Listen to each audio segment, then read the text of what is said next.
صباح السعادة والجمال. الفاكانس القضائي هو بدأ من أول 8، بس احنا اللي مش عارفين ناخد هوا.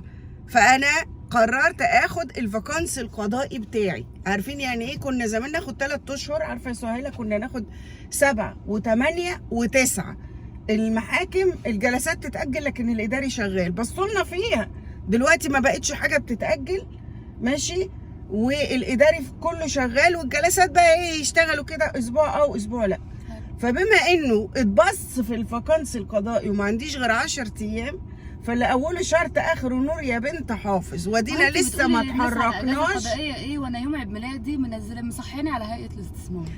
ما هي انا واخده يوم عيد ميلادي اجازه. هو انا مودياكي يوم عيد ميلادك محكمة زنانيري مثلا؟ هي مش مشكلة مودياكي، يعني انا مودياكي وزارة الاستثمار. يعني ما تجيبيش السيرة دي، بس ده انا في زوري كلام هقوله لهم. ده فالخير، ده فالخير يا بنتي.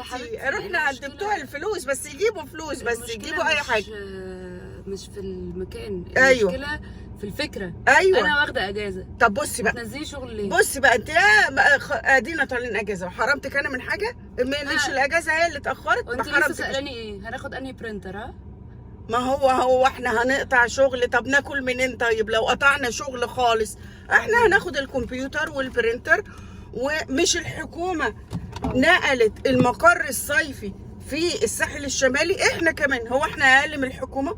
احنا هننقل الكمبيوتر والبرينتر، وهناخد الجلسات بتاعتنا زوم، وهناخد الاستشارات بتاعتنا زوم من على البحر. اشمعنى الحكومه يعني؟ يا هو رئيس الوزراء احسن مني يعني؟ ليه بقى يا مدبولي يعمل شغله من على البحر وانا اعمل شغلي في الحر؟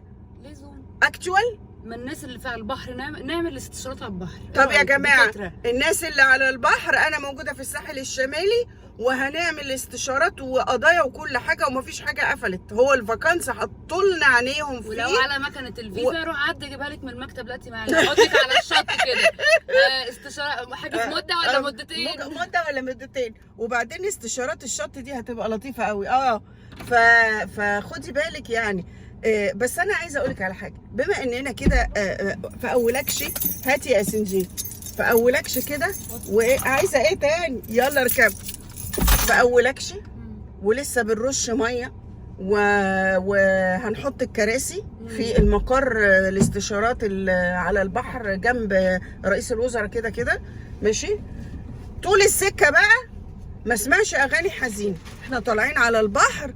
فلو سمحتي اديني بقى في الايه، في الروقان. عارفه الجسم قال لك عايز اطلع على البحر واروح الساحل الشرير، احنا هنروح الساحل الطيب ونروح نعمل شغل في الساحل الشرير. انا مش هروح الساحل الشرير ايد ورا وايد قدام، مش استشارات في الساحل الشرير ما يجراش حاجه.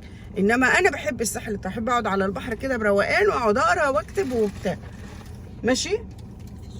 ما لاقيش بقى اغاني عميقه وحزينه وتقطيع شرايين في العربيه. السكه طويله كده بقيت غريب بتاعت مسار اجباري، هي اللي فرفشه بتوزع فرفشه كده. خلاص ما فيش بقيت غريب. وابقى ادينا في احمد سعد بيقول لك انا مكتوب على وشي.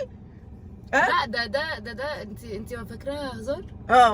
لا ده اللي هو بيعالج احزانه زي كده، بيرش عليها شويه فكاهه حس يعني. طب انا بقى عايزه اشغل، هتبقى شعار المرحله لما اقعد على البحر وحد يجي يكلمني في مشكله اقول له هو انا مكتوب على وشي ادفع الفيزيتا عند سهيله الاول. مش هسمع مشاكل على البحر.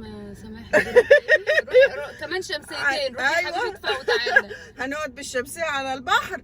اي كلام في قضايا الفيزيتا الاول، غير كده هو انا مكتوب على وشي يعني تعالى اجرحني وامشي. اغاني في الطريق يا سهيله نكد وتقطيع شرايين مش عايز. انا ست فرفوشه، احبش اللي بتعمليه فيا ست فرفوشه. ماشي. هتشربي قهوه؟ طب يلا هشربك قهوه. اشوفكوا هناك. باي باي.